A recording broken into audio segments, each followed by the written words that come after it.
Hey folks, I'm gonna finally do that December DVD haul update, whatever you want to call it, and let's just get straight into it because some of this stuff is stuff I bought, and a lot of it is what I got for Christmas. So let's do it. The first purchase is one of my favorite shows ever. I was excited to get this. I did watch it when it was on television earlier in January, and I love the show, and it's Lost Season 5 on Blu-ray. Now, this show is a must-have on Blu-ray because just picture the jungle vibe, the whole jungle scene in HD, high def, on a big screen TV. Ugh, it's breathtaking. It's really good. This season is definitely my favorite season out of all of them because so much stuff happens in this season that is just so many twists and turns that you're just in awe because it's just every episode gets better and better and better. I love this. This show is gonna start in about 3 weeks, and I cannot wait. This is a must own. There's some cool features that are in exclusive to Blu-ray. I mean, the features that are exclusive are kind of it's alright, but this is a must-have, and it's amazing looking. And try and see if you can get it for like under $40 because I know these box sets are expensive. So try and see if you can find that for like $40 or less. And if you're like the biggest fan of the show, just get it at whatever price you can find it for. But it's awesome. Next up is a movie I've been wanting to buy for a while, but it's always been extremely expensive. And the FYE by my house was closing down, and this was, I believe, 60% off or 40, I remember, but it's Adventureland. I'm kind of pissed because I did buy this used, and it did not have the slipcase, and you know, love me my slipcase. But this was pretty good. It's not a full-blown comedy. It's more of a dramedy. It was pretty funny. It was really good. I like the story. It's one of those movies that'll catch you by surprise. Not what it's advertised to be, but it was good. Really, not much I could say. Not much else. These two, Bill Hader and Kristen Wiig. These two right here from Saturday Night Live. I wish they were in it more because they were hilarious in this movie. And Kristen Stewart was not annoying in this one, so be on the lookout for that. But the picture quality was so-so. It wasn't as bad as people said it was, but it wasn't great either. Now these next bunch I got for Christmas.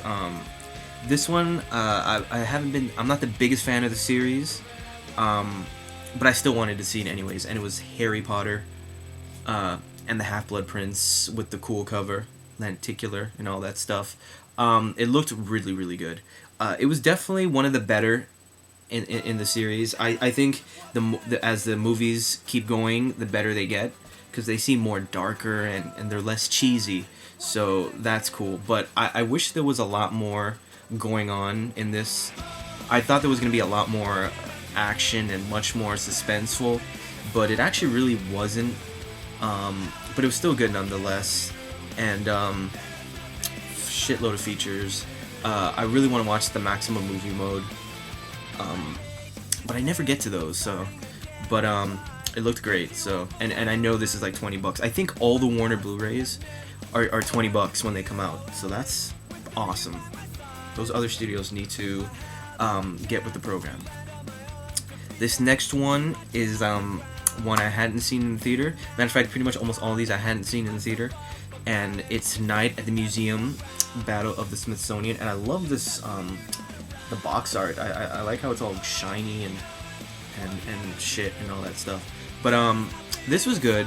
It was I mean, I'd heard so many shitty reviews about this, and it definitely wasn't as bad as people were saying.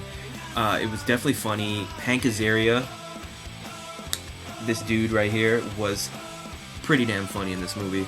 I thought some of the stuff that they were doing in the movie, like how the paintings, they were able to go inside the paintings, and I thought that was pretty cool.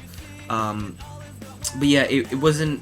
It's not like it was extremely better than the first one or worse. It was good. They were both equally good.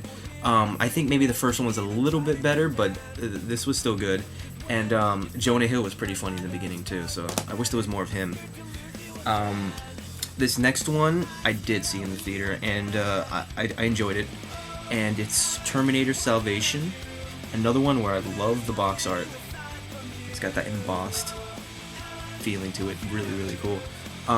This is a cool movie. It's a dude movie.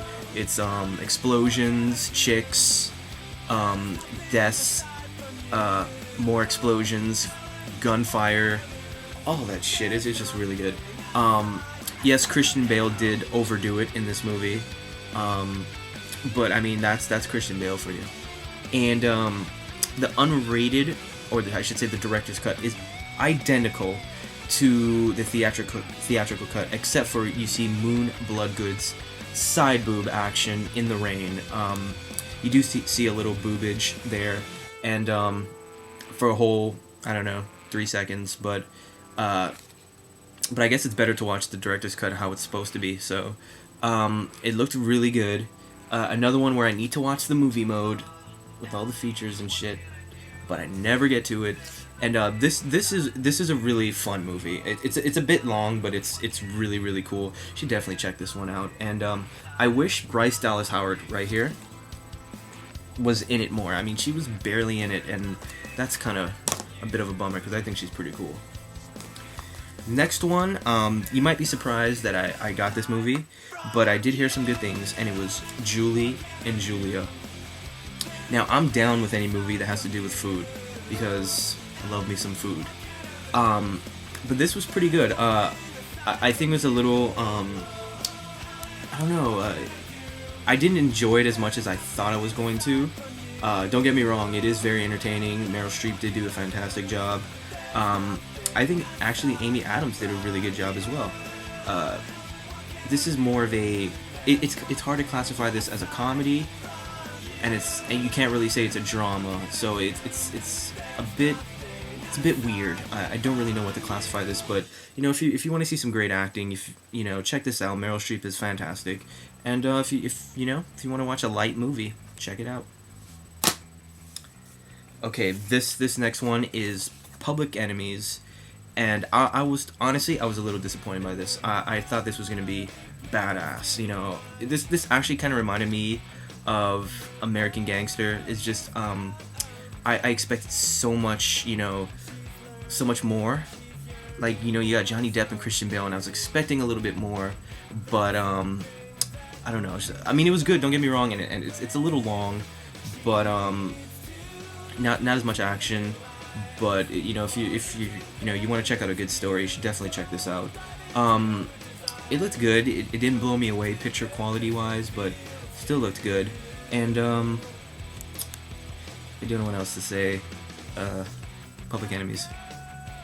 And I believe you can get this cheap for like $20 almost everywhere too. So okay, this next one I absolutely love this movie. I adore this movie, and it's 500 Days of Summer. I had not seen this in the theater, but I did hear some great things, and they were true. I so love this movie. Yes, you could call this a chick flick, but it's a chick flick for dudes. This is great. Joseph Gordon-Levitt is the man. He is fucking amazing, and he did such a great job on this. So did Zooey Deschanel, best name in Hollywood. And I don't know, this was like a really fun, really cool, relatable type of movie. I don't know, I just loved every second of this. I wanted this movie to be like 2.5, but it's only an hour and a half. The picture quality is great.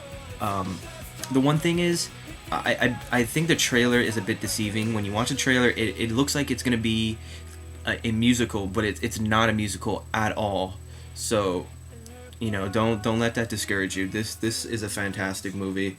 Probably one of my favorites of the entire year. I know this, I believe it's nominated for Best Picture, and I really hope it wins because I think this movie is flawless. I love it. It's a classic in my book now. So, I'm gonna stop there because I have about 8 more to talk about. I know 8 more. Thanks guys for watching, and stick around for part 2 whenever that gets uploaded.